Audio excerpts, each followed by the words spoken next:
Welcome to Fire and Ice podcast. We have an extremely special show being brought to you today.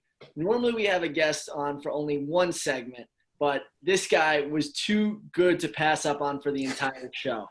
He's a funny guy. He's an athlete. He's probably the strongest person in North America. He played football at Boston College. He played basketball in college as well. First team all-conference. The guy then went on to play professional football. How many people do you know go to 4 years of college, play basketball, and then end up playing pro football? Jack Bramswig, thanks for joining us.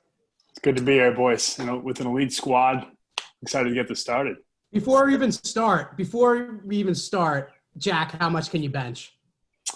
So quarantine has really taken a big hit on my bench because I haven't been able to get under a bench. So now it's probably at a lower number. So, what about prime time? Prime. Those are the tight end days, probably around 350. Nice. There we go. Thank you. One thing that I was going to bring up later in the interview, but I figured why not just bring it at the beginning? Yeah. Let's do it. A little background on the podcast first. We're Fire and Ice. I'm Ice. That's the coach Fire. We want to give people a perspective behind the scenes of what it means to be an athlete and a pro athlete. So, what better person to bring than you? I know you're going to tell us some great stories behind the scenes, but Coach and I also both want to be jacked, and get ripped. What's the best exercise to look good? And we don't actually need to be strong. There is no need to be strong in our everyday lives. We sit behind a computer. What's an exercise? Like, for example, I'm going away on a kind of like a share house with a couple girls that Thanks for the invite, by the way. Of course. That I kind of know. They might be watching this right now. One of those. Yeah, we got 2 weeks. What can I do? All right, so here is, especially nowadays with skinny jeans, those chubbies bathing suits. It's all about the butt now. Really? We thought it was a girls thing. After the past, guys' butts are in now. So I would get down, look at your latest Instagram, go through your Explore page on Instagram. I'm sure it's full of girls working out anyway already. Go through it, copy what they do the leg kicks, the flutter kicks, all that kind of stuff. Wow. Get you there in 2 weeks, no doubt. Yeah, I actually just got if we're talking diets, and nobody cares about my diet, I've been told 15 times this week. But if we are going to talk about it, I've been doing a little bit of only can eat at 12 and 8, eat whatever you want at 8. I'm so fat right now that if I just keep it to regimented hours, it's just falling off for me. And shout out to yesterday's Daily Chill where they told me that I was on the top dad bods list. So that kind of hurt, but I had to show it off yesterday. I'm not doing it again today. I refuse to take off my shirt again today. We got to put that in the intro now. Yeah, exactly. We might have to do that. We might have to put that back in there. Ice, back over to you. So, Coach, today was a gigantic day for Major League Baseball. Fill the people in. What's going on? What's going on in your heart right now? How many games are we playing? Okay, so we actually shout out to the Daily Chill again. We just went over this in depth. Got a lot of smart guys' opinions on everything. So I'll read the Jeff Passan tweet first. It's actually passing. The Major League Baseball Players Association has agreed to report to training camps by July 1st and play a 60-game season. Sources tell ESPN, but deal, of course, is not yet finalized. The one last health and safety hurdle to get over will be they have to get over the health and safety hurdle, and then baseball will be back. I'm going to take it from a Yankees perspective. I know we're all Yankees fans here. Honestly, who cares about – well, actually, I'll talk about it from all ways. The Yankees right now are in just as good a spot to win the championship as they were before. They're an excellent team. Aaron Hicks is coming back. Aaron Judge, it looks like he'll be playing the 21st game or whatever. They're playing 60 games. So right now, you're looking at a team like the Mets. You're looking at a team like the Tampa Bay Rays, the Athletics, who really have their legs up because whether it's their starting pitching or their bullpen, you're really condensing the season. There were teams like the Mariners who were 2 months into the season absolutely amazing, and then they fell back and they ended up 22 games out in the division. So there are some people that are saying right now we're not counting it. It doesn't count. I don't care at all. It's 100% counting. We waited. The Houston Astros cheated on us 2 years ago, 3 years ago. Red Sox, cheaters. If the Yankees win the World Series, we're counting it as number 28, and everybody can shut their mouth. I don't think that I've ever run into somebody more than I've run into Mr. Jack Bramswig at Yankee Stadium in the bleachers wearing a Jeter jersey, unbuttoned, double fisting. Jack, Wow. I know it's not going to happen right now, but you're literally salivating to get back at the stadium. How pumped are you? What do you feel about this? Yeah, so like that is like, I would say Friday night Yankee games that like I probably miss one a year. That's my thing. Like I don't want to jump ahead. We're gonna get to break the ice segment later. To where I met my girlfriend. Like this is where I thrive. Yankee games is my summer plans. I don't need to go to the beach. I don't need to see a pool. I need to be in the bleachers at Yankee Stadium. It's not happening. It's breaking my heart. That just got me so pumped up. Luckily, I mean, I believe in fate 100%.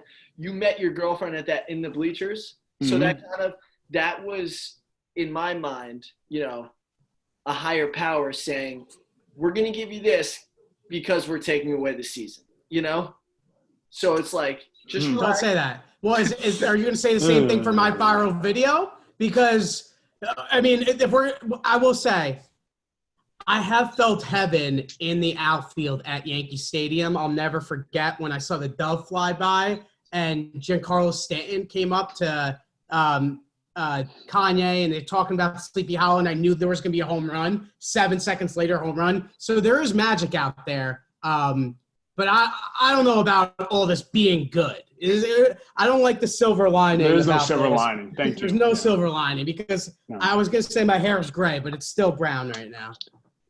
All right. Well, we're all excited to see baseball, and we have Jack on here for, a number of reasons. I know Jack's a very humble guy, so I'll give a couple accolades. Growing up, Jack was an all-around athlete, all state in baseball, basketball, football.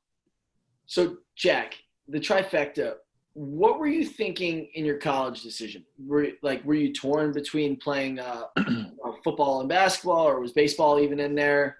Like, what were your thoughts there? How does the decision go? Yeah, I mean, so like looking back now, it sounds silly, but like there was never a thought of like I want to position myself to go pro after college. Anyone knows any Westchester athletes, they probably are in the bleachers at Yankee Stadium often. They're not playing. It doesn't happen. It was more so like, not to sound cliche, like find a place where I enjoy going to school, find a good education, and luckily I had the options of playing football and basketball. So deciding between the sport and the actual college kind of, just was trying to find the best fit academically. And then Manhattanville College is right around the corner from me. The school nurse is also my mother. So got a full ride on that front. Not athletically because of, I knew someone next door, but so then I just landed at Manhattanville. What was the time like at Manhattanville? And obviously we'll get into your Division I football days later, but in terms of being a D3 athlete, was it what you thought it was going to be? And then get a little bit into your career. You ended up being a 2-time player of the year. How did you see your career playing out versus how it actually played out?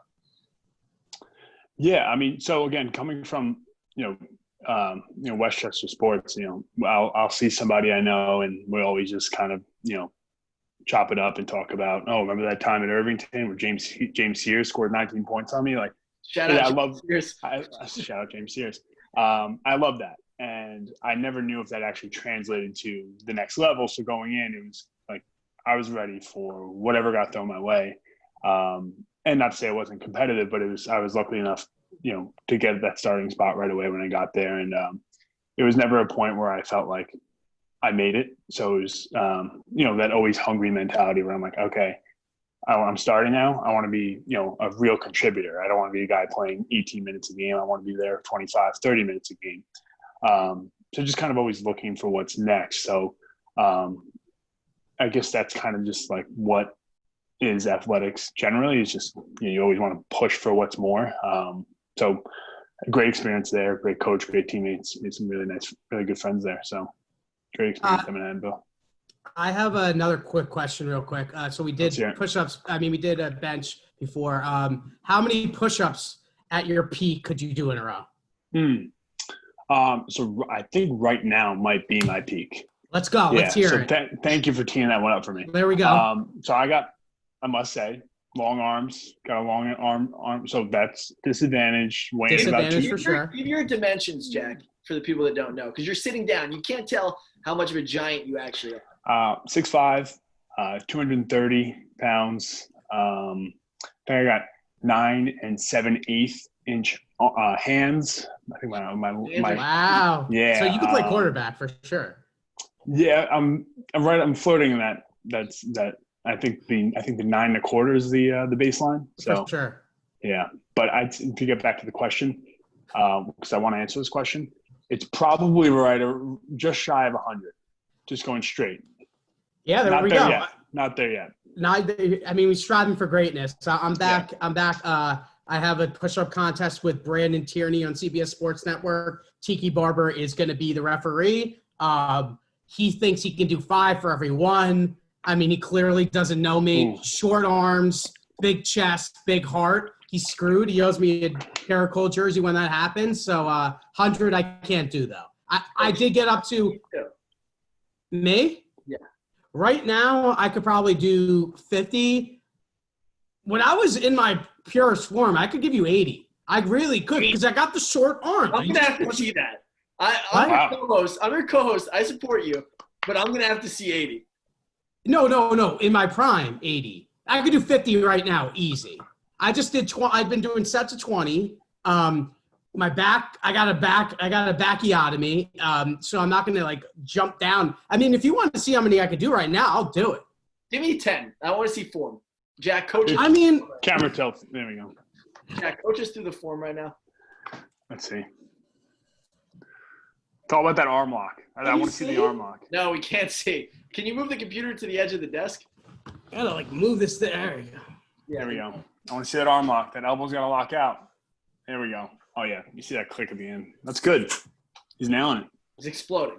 Guys, you hear a clap in there? You clapping? Heard some heavy breathing. Oh. I saw some calves there, too. Impressive, Coach. I liked it. They don't trust me because I look like Super Mario, but I can do some push-ups.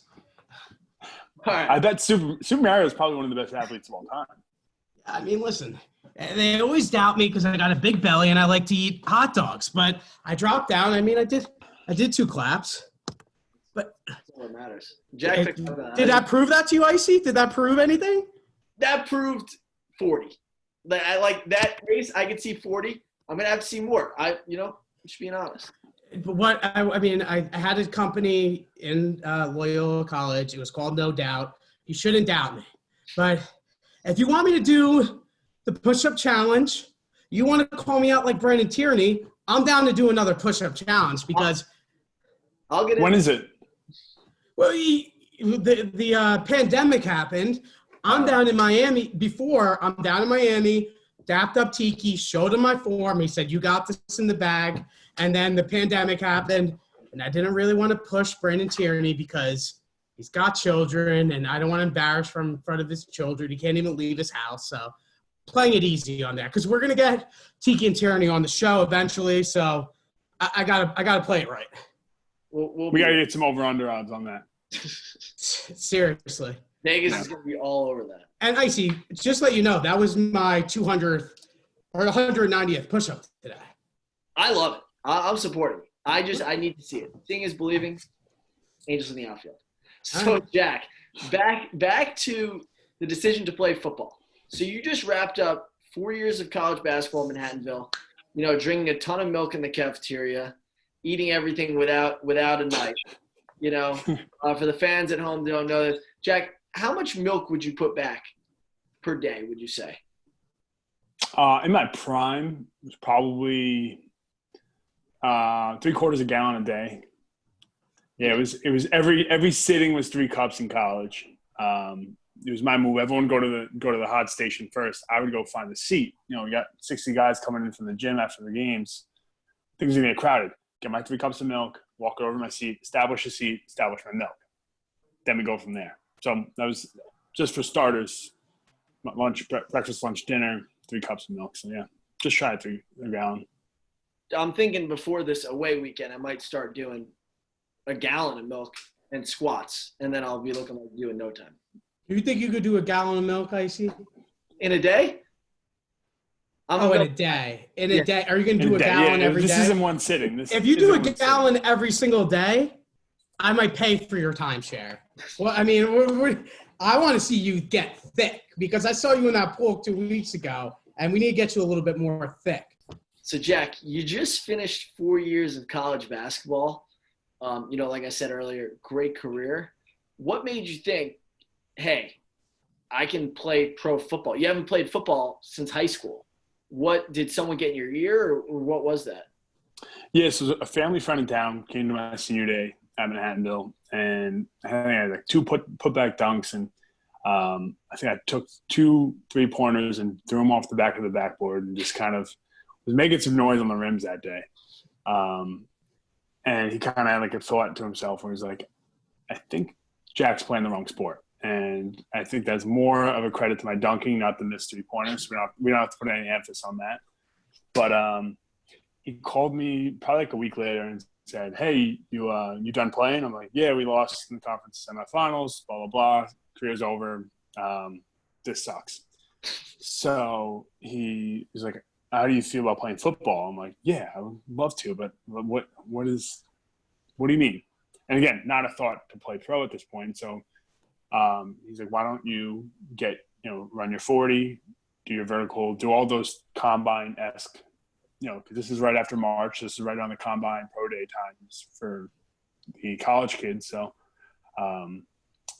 he's like, measure yourself and then we'll send it out. So I went to the strength coach and we went out to the soccer field that next week and ran it off of no technique at all and had some good numbers. And he's like, all right, let me put you in front of I have a friend of a friend of a friend who is I think he coached at UPenn.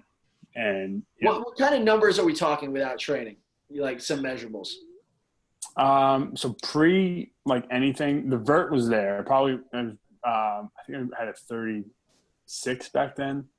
36 in vert. Ran probably like a high 4.5s, low 4.6s. So it was just naturally, it seemed like it was, I'm comparing to these guys who are, in Indianapolis at the combine, and some guy who finished Division III basketball is putting up similar numbers. So it was never like, I think I can do it. It was, I think I got to give this a shot. Yeah. So, reached out, went down to UPenn, and it was just kind of like, just to have someone in the business see me do something, move around a little bit. And he had, obviously being down in Philly, he had some ties with the Eagles, and if that was going to be something possible, we'll let him know. So this is early June, and I go down, ran a 4.49, and I did a broad jump at 10'8". So right off the bat, it's, higher than a lot of the combine. You're literally Julio Jones / Vince Papale from Invincible. That's like who you are. A little balance there.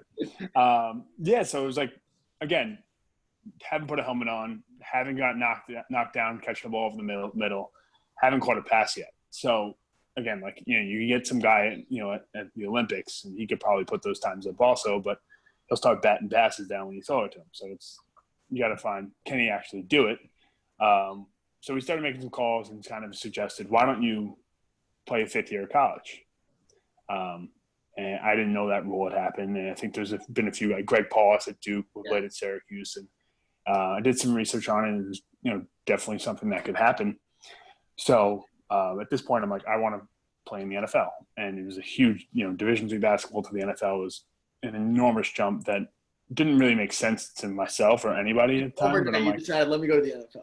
I'm like, can I do this I want to go to the NFL? And so I'm like, all right, I want to go against NFL talent if I'm going to do this, to see if I can't beat guys in college, I can't play in the NFL. So let's go find out.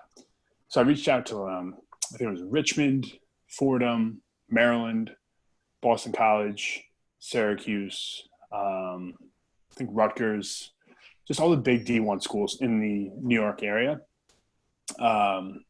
just to, play against Division I talent. So, that was what that process was like. And all summer long, I'm training for nothing. And I was working at Pace University, and they had a new football coach that year. And he said, Shout out Pace. Hey, shout out Pace, Pleasantville, New York. So he just saw me working in the fields, and he heard my story. He's like, why don't you come? We can offer you a full ride for the fall semester, play some football, and then you can get your master's elsewhere if you want to, or if you want to stay at Pace, you stay at Pace, but we'll pay for your first semester. So does this guy see you like shirtless on the field, and he's like, I want him?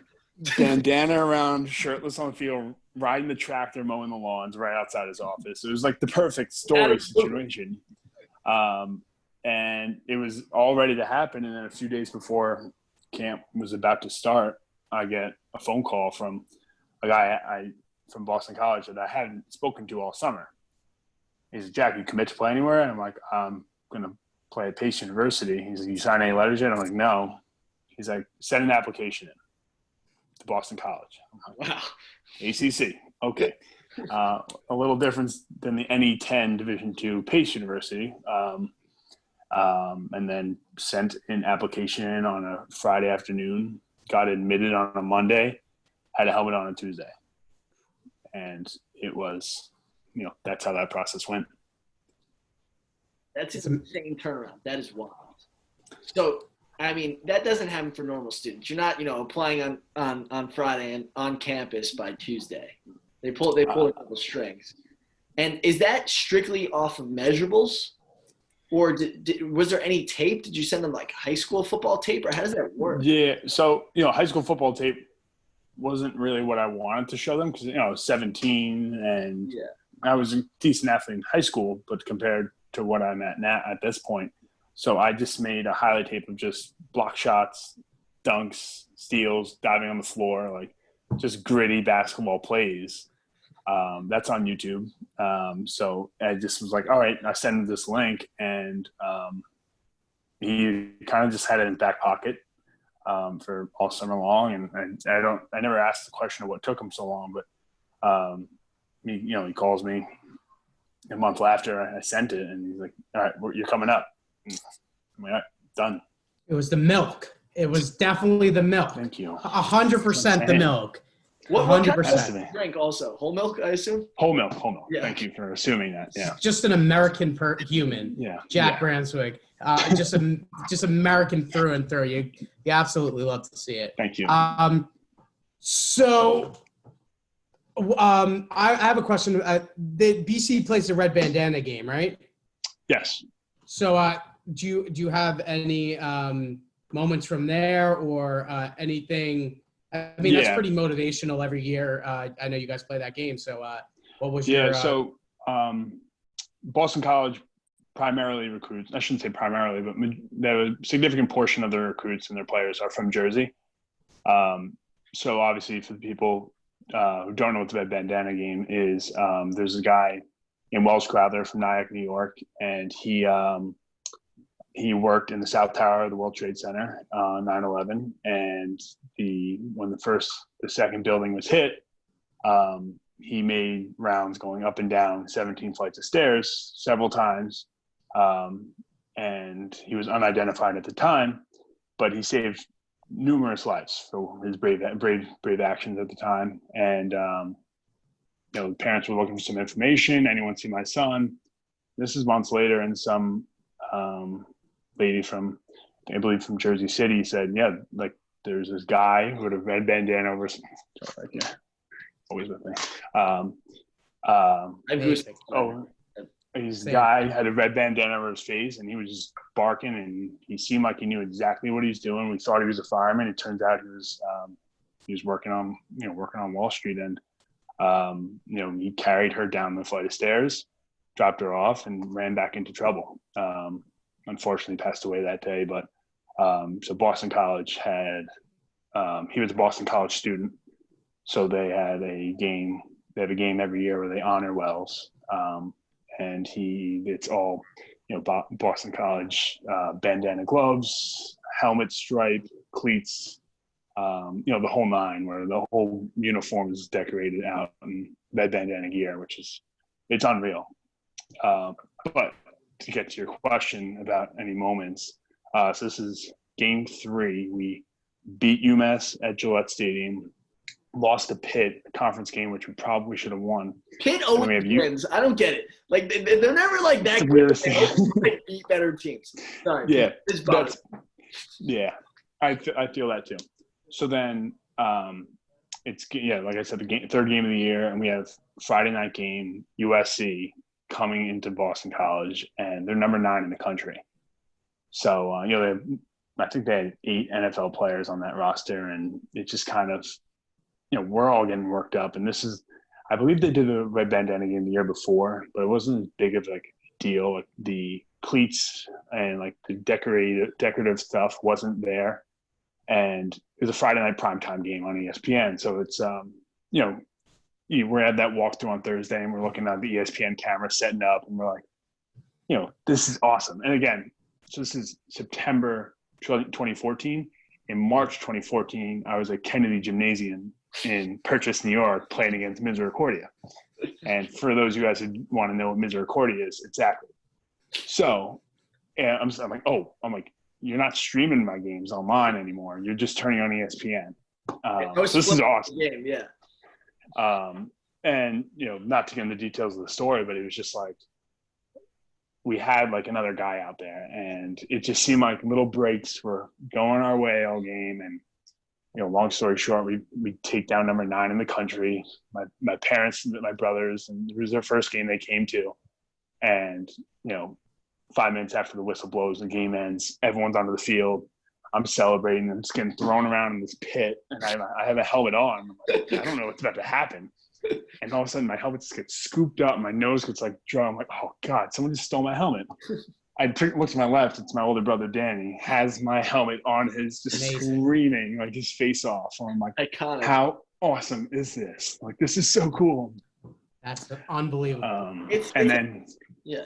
Sorry. Yeah. The best part of the story was after the game, Wells' parents come to the locker room, and our coach hands them the game ball after the game. And it's just kind of like, you went from that to that, where your emotions are just like screaming.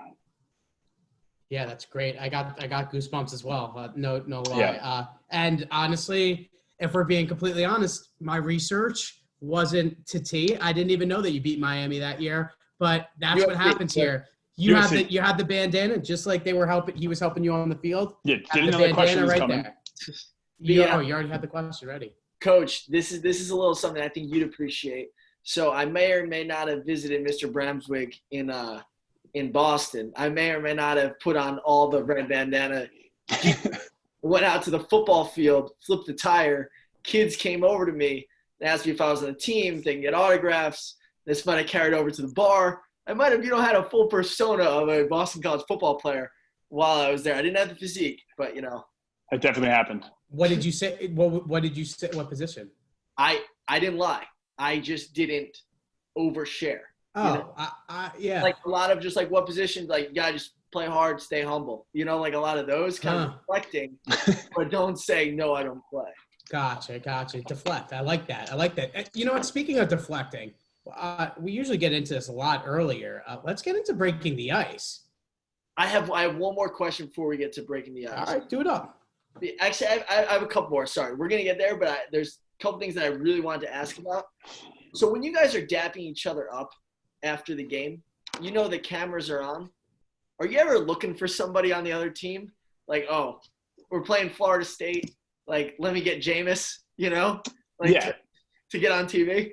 Oh, this could be me, but I'm every athlete, when there's a camera in the room, when they're acting like, oh, I don't see it, I'm too cool, like, screw that. And like, we all know you're lying. That camera's on and you're trying to act as cool as possible, or you're trying to like position yourself where like and you get your last name on there or something where you're like, you want to be in the way of the camera. So to answer your question, absolutely. Okay. And so then we just finished up Boston College, and this is what I'm pumped about. I want to hear about, the tryouts, the pro days, some arena football. What were some of the highlights there, and what happened immediately after Boston College? Because I know, there was the hopes of the NFL, and then you ended up in the Indoor Football League. So what transpired there? Yeah. So after Boston College, like I said the year before, most Division I teams host their own pro day, where similar to the combine, you bench, you do the 40-yard dash, the vertical jump, broad jump, all that stuff. And again, I open eyes, but the field, I didn't get that much time at Boston College, where a lot of these NFL scouts were asking questions about, like, who are you? And I had to explain to them my story and do what we're doing now. And definitely got some attention where I was talking to a bunch of pro scouts, which is awesome because I'm a huge fan of the game. Yeah. And so, like, I'm about to, like, get down in that 40-yard stance, and, like, I, like, put my head up, and it's like, that guy's got a Broncos sweatshirt on. Okay, like, that guy's got a Seahawks. It's like, these guys are like this isn't fan gear. Like, we're giving it to them for their workplace. Like, this is legit. Like, these are the guys. Yeah. Yeah. So I'm like, this is, like, nerve-wracking. This is exciting. This is awesome. But I guess long story short, they were, they saw the potential, but they haven't really seen anything outside of potential. So a lot of scouts have said, why don't you find other places to play, CFL, arena, find another league where you can just kind of show that you can translate all these, essentially track meet numbers to the football field. So then, I got a few calls from a few arena teams the following year, where I kind of just waiting out what the best opportunity was. And then I got a call from Chris Williams. He's the head coach of the Green Bay Blizzard. Shout out Blizzards, yeah. Shout out Blizzard. And he just said, he's like, we play in an arena right across the street from Lambeau Field. A lot of scouts, a lot of players come to every game. And so if you perform, you'll get noticed and you'll get a shot. It's that simple. So perform, you'll get a shot. And so that's what I did. Went out there in 2016. How many touchdowns? I played 3 games my first year and broke my wrist. So 3 games, 3 touchdowns. Out for the rest of the year. So I had to wait a whole nother year to 2017. First catch of 2017, tore my hamstring. So now another 9 games. So we played another 8 games. And I played the back end of the 2017 season, 9 games, had 14 touchdowns. So, like my coach said, he's like, if you go perform, you'll get noticed and you'll get a shot. And I played my last game. I love the team names in arena football, and, like, all minor league sports are just so great. So that's what I'm about to do. I played my last game against the Salt Lake City Screaming Eagles. They were one and done. But that Tuesday after, I get, phone rings, Green Bay area code, and, like, hey, this is so-and-so with the Green Bay Packers. Are you free on Wednesday? I'm like, yeah, I mean, if you want me to be free on Wednesday, I'm going to make time on Wednesday. I had planned on flying home, last game of the year, but so then I had to work out with the Green Bay Packers that Wednesday, and walked into Lambeau Field, and I made my same drive like I did every practice and game day, except instead of making that left, I waited one more block and made the second left, which was it was a cool moment to pull up and walk into Lambeau Field and get that whole experience. And like now I'm putting on that Packer gear that's not fan bought. It's like this was given to me. Did you get to keep that? Yeah, I got them in the top drawer. That's not going anywhere. He's got everything right there. I read online a story about you trying out for the Colts. What went on? Do you just walk into the facility? Is someone there to greet you? Do you get to meet the players? What kind of workout do they put you through? Especially the Colts one is what stood out to me. It's cool. Obviously they have really high – Aaron Rodgers obviously probably the best quarterback in the NFL. But Andrew Luck at the time, what was that like? Yeah, so how that process works when you work out for an NFL team, you fly in the day before, and they pick you up at the airport, they drive you to the hotel that you're staying at or the campsite. They did their training facility. A lot of teams do satellite camps for training camp. The Colts do it in their practice facility that they use the rest of the season. So I go in. Friday night's just kind of to yourself. You're in your room, you're doing your own thing. Saturday, wake up, get dressed in the facility again. Then you throw in all your blue, and you start with physicals before the workout. And they you cough twice, turn your head, cough twice, or exactly.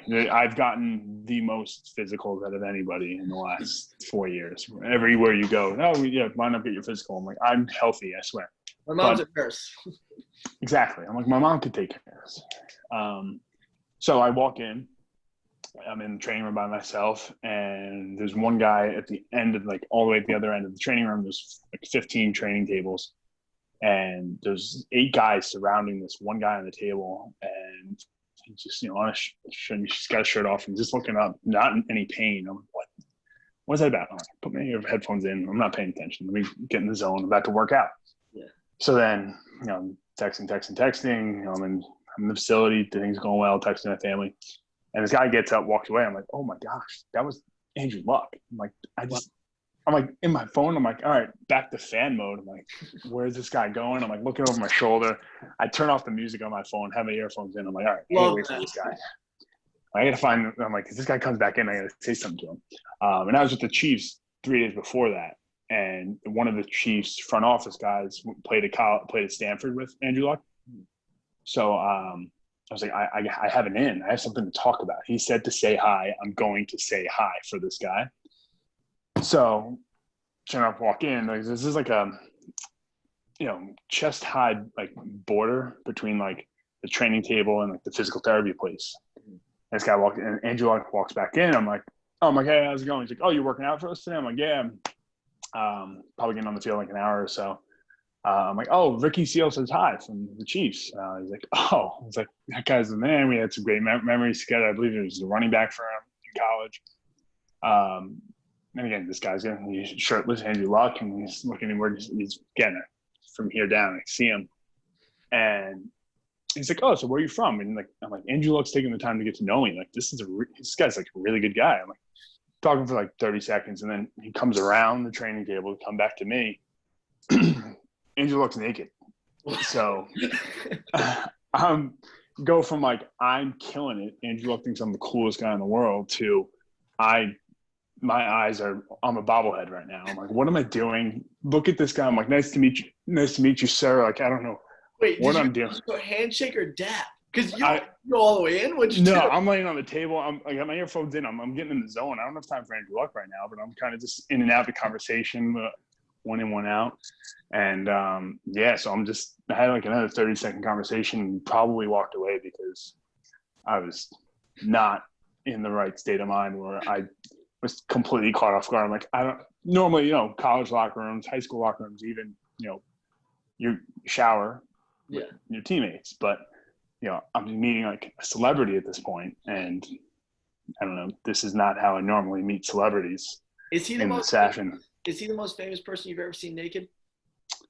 Famous person I've ever seen naked? Probably. Yeah. Yeah. I don't even know. I don't even know who's on my list. I don't know exactly. Where who's two? I'm not going to say anything. I will be implicating myself if we start going down there. I'm going to go Jake Billings, number 2. Yeah, I mean, that's an alpha move by him right there, just coming over, cock out, ready to go. So yeah, it's pretty cool. He was just kind of controlling the locker room. Yeah, he's making absolutely. sure. He's like, hey, if you're gonna make it here, you got to see my dick. Yeah, exactly. Oh my God. And I think that's the best way to transition over to breaking the ice. We'll end the nudity talk about Andrew Luck, and Yeah, perfect. With football, Jack, hell of a career. If you do decide to hang up playing pro, coming from playing high school football, jumping into the pros, it's legitimately unbelievable. Appreciate it. So breaking the ice. This is when we talk a little bit about dating. Dating is the thing that everyone does, and there's so many questions that you don't know who to ask. So we're kind of fielding the audience. Remember in Who Wants to Be a Millionaire? Poll the audience. We want to ask people, the weird things. We're not getting into, specifics about, when you're, with a girl. And Jack, you just got a new girlfriend that you mentioned. So when you're looking for a potential suitor, what stands out to you? What stood out to her about her at that Yankee game that day? She also had the button-down Jeter jersey on, so that's huge. I mean, it's tough to beat that. Yeah. I'm simple, just someone that you bring home to mom. I'm like one of those guys. I'm big mama's boy, so I like to keep it simple. Or I'm not into the flashy stuff or all that nonsense. I had to keep it simple. So what was the line? What'd you hit her with? Oh, we're giving the story. Yeah, so, we're on the story. This is what we're behind the scenes. We want to know how to get the girlfriend, Yeah. So this was a moment where I see her walking by, Jeter jersey on. So 8th inning, Yankees are up 4-2. Chapman's in the bullpen. Things are going real well. You're feeling good. You're loose. They just stopped serving beer, so you're two tall boys, like you said. I got in just in time at the 7th. So then I see her walking by, and I'm like, what do I say? And I'm just kind of jumbling through my repertoire. I'm like, I just throw something at her, and before I could say anything, she trips and falls on one of these stanchion lines where you're walking by, and so I'm just like, I hit her with when you fall down, the first thing you do is, all right, who is my audience? Who saw that? So she gets up, looks straight, flaps, and I'm like, saw that, and waves her over real quick. Where I'm like, you can be safe here. I saw that, but I'm not going to say anything. I'm not going to go on a podcast a few months from now and tell the whole world. I'm not going to do it. But yeah, I like to keep it simple. Don't have to reinvent the wheel. Yeah. Just talk. When you're getting geared up for a date, Coach and I have talked about this. You got to get in the zone, obviously. Oh yeah. It's much the way, you're getting ready to work out for the Colts. You're getting ready to work out for the Chiefs, the Green Bay Packers. You're walking to Lambeau Field, the frozen tundra.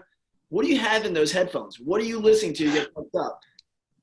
It's glad you asked. So I think I'm the only professional football player to listen to an entire Taylor Swift album pregame. I'm strictly mellow, Taylor Swift-esque music. That's my girl. If you guys didn't realize, that's I've been to 3 concerts of Taylor Swift. So I'm just kind of that's my girl. So and this morning got a new cell phone, had to delete some music. You get the song count per artist. It's 3 times more Taylor Swift than any other artist in my phone. So proud of that. But Taylor Swift, to answer your question. I don't know if there's James, jump in here if there's a stigma around people that are generally jacked and brolic and strong. Jack, you don't hit any of those. It's very, you're an anomaly when it comes to this. Keeping people on their toes. Football player, we're listening to Taylor Swift. Taylor Swift is absolutely electric. I mean, I listened to Endgame before. Just Taboo always hits. So I don't care if you're jacked, not jacked. I mean, the women love her. I forget all the but Taylor's has been top 5 artists, past 10 years easily. Yeah, definitely. I mean, I can't. It's really hard to argue, and it shows that he has a sensitive side. And exactly, it shows that you have a sensitive side. That's really what it is. Now, Coach, you want to bring us into our favorite part of every podcast, the final segment? Yeah, let's do it. So this segment is called Top 5. Top five. What we're gonna do today is we basically do a fantasy draft of our top 5 something. Yesterday it was home run hitters. Today it's going to be top 5 locations to have a snack.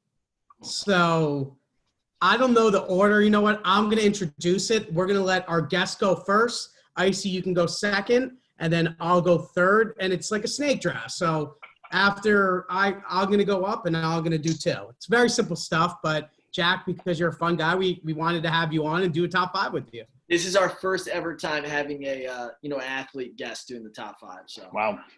Okay. Yeah, the first one ever. All right, lead us off, Jack. Best place to have a snack. So the thought process going through here is like, do I take the obvious ones first, or do I, save my really good ones for last? Like, I don't know what to do, so I'm just gonna keep it simple on one. I'm gonna go movie theater snack. Oh, that was my first pick too. That's gotta be on everyone's board. I want to be the one to grab that. Like movie theater snack, Sour Patch Kids, breaking the ice as well. It's a favorite right there. It's very strong. I will say with my first one, I'm going to go after work before a date. So it's like you're going to be eating at the date, but you don't want to be hungry. You don't want to be the guy that's like the gavone when the food comes over and you're just, scarfing it down. So you need to, after work, get a snack in you. So you're thinking straight. You're pre-gaming. You're ready for the date. I'm pre-gaming the date. And that's what I got. I'm going to go, my first pick is the after dessert snack. You just double dipping on a dessert. You're going right back in. I'm having my snack there. And then, I don't want to be the hardo here, but before you work out is a really good time to have a snack. So I'm going to go snack before the workout. Good. And I didn't even know at first if this was going to be like top locations. I almost said thought we were doing like Aruba. I had the board ready for freaking Maui. I didn't know what we were doing, so at least I'm back into the thing. So yeah, right before you work out, there's nothing better. There are some ones better. I'll think of some. Good pick. So it's back to me. So this is pretty specific. I'm gonna go with Sunday, the 4:00 games during the second quarter, because the first game, like 1:00, you're ready. I'm there right now. Yeah, you have like a big meal, everyone's over at the apartment or whatever. And then you start to get hungry at like 5:00, but dinner's not till 7, and you don't know whether you should just push it or not. You're in the second quarter. We got a lot of game to go. So it's just important to just stay on your toes. It's football. It's Sunday, second quarter of the 4:00 games. Jack, now you got 2 picks in a row. Well done. I'm going to keep things on theme here with the time of the year. That ice cream guy on the beach, where he's rolling down with the giant wheels, or he's screaming "Chipwich," or like he's throwing whatever it is. Like that. That was childhood. It's like you see that guy or ice cream truck, even like when he comes ringing the bell at the top of the beach. We're like, that was like, Mom, come on, dish the dollar. I need this right now. When you finally get that yes, that's big. Snack. That's top big. Snack. I actually I drove by a Jimmy's soft serve yesterday. 30 seconds after I had begged my friend for ice cream, and he laughed at me because he's a big health guy. So shout out. That is an unbelievable pick. That's like first overall pick potential right there. Thank you. You got one more. You got one more, Jack. I'm going to go with the when you're having those awkward conversations at the grad parties in high school and college, and then you reach across, they have those like giant dips in the middle with like the Doritos, Lay's, and pretzels. Like that. Just to get out of the conversation. Nervous eating. We're like, I don't know what I'm talking about. Like, what's your future? What's your plans? I don't know what I'm doing. You just kind of the saviors were like, 1 second, got to chew it up. Tremendous. Yeah, grad party dip. Nice. All right, back to me. I'm going to go with just road trip. You're in the car, you're spending time with other people. That. You don't want to be like the hangry guy. You want to be contributing. Humble brag right now. I'm always the number 1 pick for road trips. People always want me in the car. I don't go to sleep. I never stop talking. I believe that. Which kind of hurts me, But like overall, if you're the driver, you need someone that's awake. So road trip snacks. Over to you, Coach. Nicely done. I love that. I'm going to stick to the nighttime because I have been known as the raccoon. And I'm going to go where we're sticking. I'm going to go with after Thanksgiving dinner, Wow. you have that sandwich that, it is a snack. I mean, who really stops eating that entire time? But after that 8:00 football game, you go into that refrigerator and you raccoon that turkey sandwich with the mashed potatoes. Maybe you throw a little bit of mustard on there. Why not? How you doing? So that's what I'm going to go with first. And then, because Jack's on, I'm feeling very strong right now. I don't know whether it was the 10 push-ups or 170 I did before today. I'm going post-workout. Give me the protein shake. Wow. I live for that protein shake. I absolutely love it. So I'm going pre-workout snack and the post-workout snack because Icey doesn't think I can do 50 push-ups. And now I'm getting 10 days, and I'm going to do 50 push-ups for you and Brandon Tierney. I'm going to make it my own YouTube video. I'm fired up. I'm fired up right now.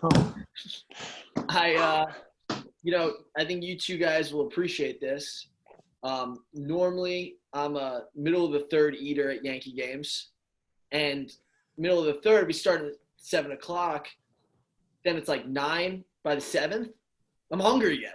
You need some popcorn. I'm going 7th inning popcorn. It's great because, especially in the summer, nice, crisp air, not too humid. You're with the boys in the bleachers. You got your Yankees jersey on, opened up, obviously, and you're just feeling good. Popcorn. Who else wants popcorn? I don't know if that's still going to be a thing, sharing popcorn moving forward.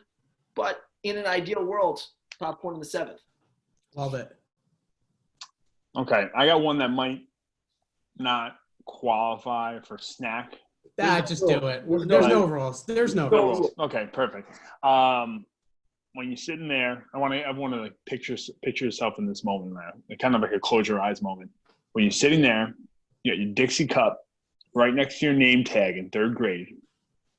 Those liters of soda are coming around, pouring those in the small. Obviously, you want more, but beggars can't be choosers. And the class mom comes in with 3 stacks of pizza, and they start cutting them into 16ths, and they start dishing them around. 3rd grade pizza parties. I just felt that. Right? That was nothing better than that. Love it. Am I snaking back or? Yeah, I think this is your last pick. This is your last pick right here. Last so pick? Make it good. I'm going back and forth between 2. Let's go with 3 a.m. snack.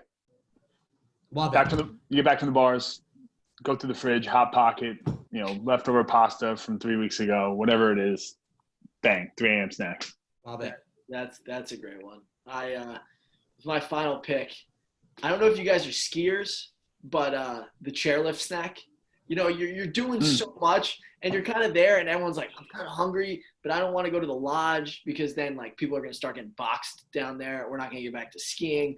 I'm hungry. It's going to take so long for me to get chicken fingers. And then it's like, whoa, Brian just took something out of his pocket. He's got a sandwich. He's got like a snack sandwich, Wow. And I'm like, I would give you some, but I'm starving, but maybe I'll give you some, So just the chairlift, you got like 3 minutes going up, get something down. If we were going healthy, we'd go Nutri-Grain bar. We're not actually going healthy because it's skiing. You don't need to be fit in the winter. You can be fat. So it's like just whatever you want. I used to have those 3 packs of cookies, chocolate chip cookies, Linden's. Oh, yeah. That was the butterscotch were so good. I was addicted to those. I would have 3 packs of 3. Just like and it could go with Jack's 3 glasses of milk. Shout out to I might just start crushing milk now too. My final pick. Podcast from now on. My final pick is obviously going to be the pre-game hot dog. I mean, every single time I go into a building, it doesn't matter whether it's Yankee Stadium, Giants Stadium, we get the lucky hot dog out, we eat it on camera. Daniel Jones is 1-0. I think my Yankees record with the lucky hot dog is I think we're close to 17-5. So we got a good record. But yeah, the pregame lucky hot dog is my favorite snack of all time. And I didn't even really think to eat. I saved it for last because I knew Icey wouldn't do that to me. He already said I couldn't do 50 push-ups today. He has to lay off of me now. It would be disrespectful for me to take. It would be. We did it at the Knicks game, and we lost. But even I can't help. Even the lucky hot dog can't help the New York Knicks right now. Jack, Hopeless.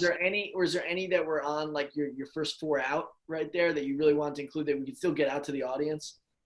Yeah, the hot dog of the Yankee game, the hot dog, peanuts, the whole thing. That didn't want to get too many variations of that. I'll talk about the frozen chocolate bar. You get that, or like you put it in there, you get back, you put your Milky Way or like the Hershey's bar, you put in the fridge, and like, oh, I'm gonna get this later, and you don't remember it later. Oh, it's the best. And it's like 3-4 days later, it's like, oh, it's still there, isn't it? And the frozen chocolate bar. That's fire. Yeah, Jack, thank you for joining us today, man. This pleasure is mine. Tremendous episode. We're gonna have to get you to a game. You and Coach are gonna do a lucky hot dog. Absolutely. It was a pleasure going down memory lane, talking about football, basketball, talking about snacks.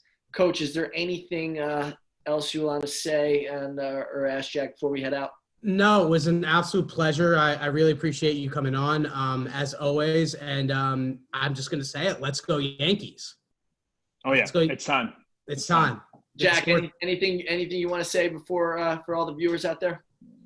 I think you covered it all. Let's go Yankees. Let's go Yankees. Get it done. Take us out, Coach. TheSportsShow.com. Fire. Fire. Fire.